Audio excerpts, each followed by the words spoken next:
امام غزالی حدیث لائے ہیں، ایک خاوند گھر سے نکلا ہے تو بیوی کو کہہ گیا ہے جب تک میں واپس نہ لوٹوں گھر سے نہ نکلنا۔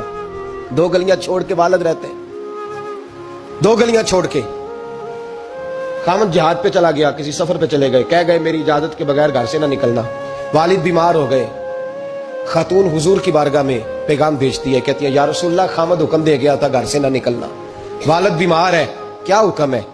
نبی پاک نے فرمایا چاہے تو جا سکتی ہے اور خاوند کی اطاعت کرے گی تو اس کے لیے زیادہ بہتر ہو جائے گا۔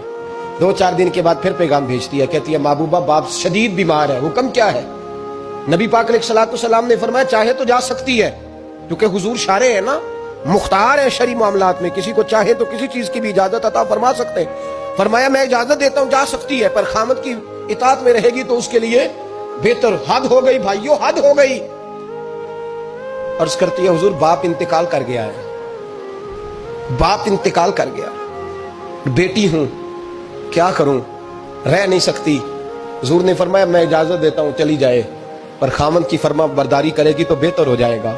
صحابہ کہتے ہیں پہلے وہ پیغام بھیجتی تھی، جب باپ کا انتقال ہوا تو اس شام مصطفیٰ نے پیغام بھیجا، فرمایا پتہ کرو گئی تو نہیں، پتہ کرو گئی تو نہیں۔ صحابی نے واپس آ کے عرض کی حضور کوئی نہیں گئی۔